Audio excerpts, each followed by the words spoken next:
Good evening, March 13th, round two. Earlier tonight, I did a whole dang show, and the microphone somehow malfunctioned, and I didn't get any of it. So, try number two. After I've cussed to no end, just imagine what I say on camera, what I say when it's off. Gosh, I was frustrated. Well, if you watch yesterday's show, you see the shit show. You saw me tell Boots and Clay about their lawsuit. Well, today Danny found out and Tony found out that Red Rover, Tony and Danny come on over and join Boots for the people who are getting jacked up over this shit. That's what y'all get for listening to Clay. That's what y'all get for having somebody up there that tells you can tell the people what they can say and that they can't complain.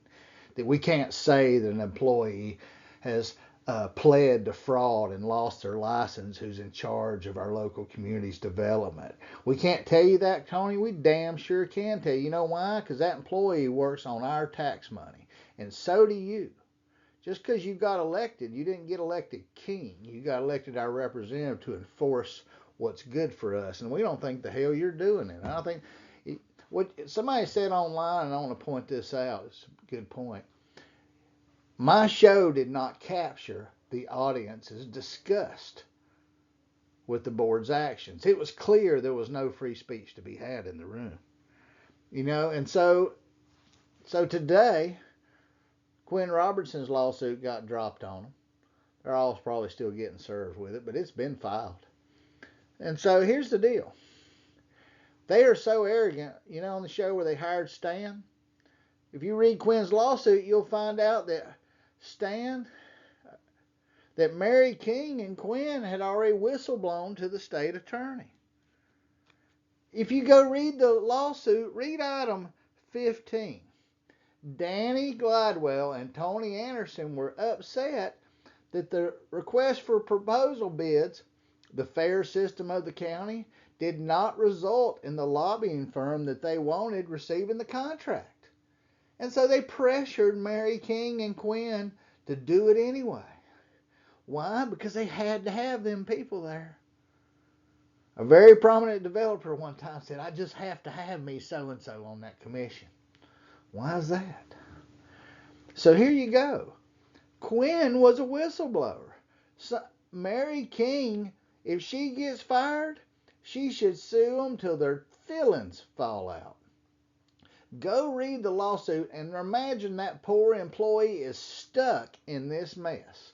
Stan Sunday, I hope they hang you up by your short little toes and get a stepladder for you to do it by if you do anything to that employee. How can, at the stress she has to live under, while Mac, who lost his license, and Clay and Mac, who didn't comply with the board's wishes,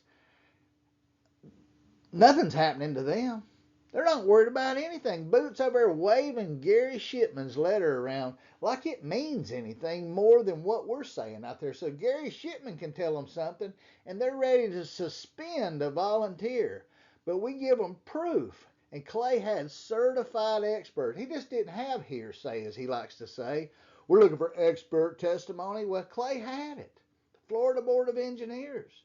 He had his own engineer telling him that they need to have a hearing. He had a board of elected officials that told him and Mac establish the drainage standard within 60 days, and they didn't. And now Boots runs out of the last meeting telling people they're using some other report. Well, what report? Harper's report was adopted in public. Is this a private report? And who wrote it? The developer's engineer?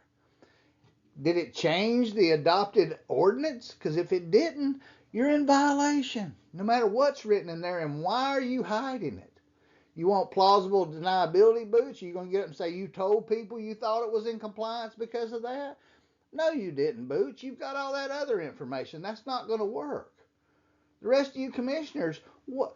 Donna, this is in your district. Do you know about this other report other than Harper's that the county engineers and Boots and Tony are using for your district? Donna, do you know about it? Donna, when you go stand up for yourself, Tony was basically telling you couldn't even ask people questions. Hint to elected officials. Another elected official of equal stature, meaning he got elected in his district too, cannot squelch your free speech either. Demand to be heard. Point of order. I want to be heard. Tony, you just can't stop this. You can think whatever you want. And look at this. Tony was all ready to get rid of Clay, but the word on the street is Fat Mike, the kings of the Atkinson, that if somebody voted to get rid of his cousin, we'd get rid of you. That's the way this whole county is working. And now we find out that Quinn and them took this contract disputes of Tony and Danny trying to interfere with it. He took it to Ginger Madden's office as a whistleblower complaint and nothing happened. Where's that investigation on Quinn and Joe Turner at? Because I don't think me or Suzanne have been interviewed. And we were the ones up there saying we had some of the information. Do y'all smell this stuff? Let me tell you something. If you go somewhere and you see somebody step in shit, and then you smell the smell of shit, are you one of them people that needs to taste it to get it? Because if you aren't, just go to a BCC meeting. And it'll look like shit and it'll smell like shit. But don't have a bite. That's the problem. We got serious problems. So let's go back to Quinn Robertson's lawsuit. And here's how genius they are. In 4 short weeks, I hope Stan's ready to tell the truth. In 4 short weeks, everything in Quinn Robertson's report that he alleged in the whistleblower to the state attorney that Danny and Tony wanted has been undone. Caraway got this huge raise that's in Scott's report, that's in Quinn's report, and it was out of procedures and it was driven by Tony and Danny. Some clerk, I believe Candy or something like that, she got moved back to where she wanted to be. I mean, there's just basically in 3 or 4 weeks, as Danny said, Stan proved he was the man. How? By breaking the grand jury's recommendations and letting you two interfere in daily business. Now what's going to happen is, and then Danny said, now Stan's cleared to go hire whoever he wants as the director. Well, who the hell is that going to be? As the assistant? If Joe Turner wasn't found to be guilty of anything, why isn't he back as our assistant director? Why not? Why, Stan? Stan, are you going to tell on these people if they made you do stuff that... And to the state attorney's office, isn't this what y'all took Cindy Meadows and Larry Jones to a grand jury over? Isn't it? Isn't this the grand jury's findings that they better not do this? Something doesn't seem right. There's way more evidence of it here than there was the first grand jury. It's just not the right people involved. It's hard to be. So let's go back to Quinn's lawsuit again. It said, Stan undid this in less than a month, according to Danny's own statements. He proved them wrong. The whistleblower's report, the lobbying contract. And here's what's the rest. I hear they've undid almost everything Quinn did that Danny and Tony didn't like, and Boots, in less than a month. They were so arrogant about it, they didn't even wait to see what the lawsuit said, and now they've proven the lawsuit right in at least one case before they even got served it. And they did it with your tax dollars. All this is with your tax dollars. How about the fact that Clay has refused to do something that's contributing to bay pollution, and that's why the commissioners told him to stop, and he's conflicted. They're taking your money, lying to you, and polluting your area. They caused the whole CU battle, bad leadership. And we got a guy who surrendered his real estate license voluntarily for fraud to stop the probable cause hearings and waived them. He's been in charge of our development for 5 or 6 years, and we wonder what the problem is. I know what the problem is. It's written right in these lawsuits. It's ugly. The baby is ugly here. And I just don't know what to do about it. So, Tony, how arrogant did you feel up there? And what happened, Tony? You flip-flop? Hey, listen. There's a lot of issues. And Stan, there's going to be some more stuff coming out. I'm going to be writing you some letters and looking for some responses on policies. You better think about it out there, because there's a lot of people now pissed off. Nobody wants their civil rights violated, and they sure don't want it done with their own tax money to benefit the privileged few. Walton County is a walking example of two sets of rules in America. One for the elected and the connected, and the rest of us who have to pay for it. Just like immigration, illegal immigration that we don't want, we're all going to pay for it in the end. This is a bunch of BS. Right now, Brad and Donna's the only one standing up there, and hell, Donna's letting Tony shut her down. Come on now.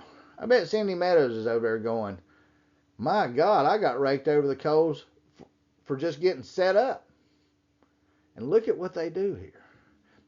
Word on the street is Clay's paid over $1 million last year, but we don't want to offer somebody else $250 to take his job. What that says to anybody applying is, I'm worth 1/4 of what Clay Atkinson is worth. Why would they want the job? They're never going to hire somebody, as Todd Rourke said. They don't have a headhunter. They're not looking for somebody to take control. And Clay can't possibly advise them, yet he has for 3 years. And he go back and watch Clay's statement when they hire him. I did a show on it on the Alan Osborne show, and talk about what he's not going to do. And then look how much of it he did. And look, they hired a firm of one, because the other firm member, J.M. Atkinson, dead.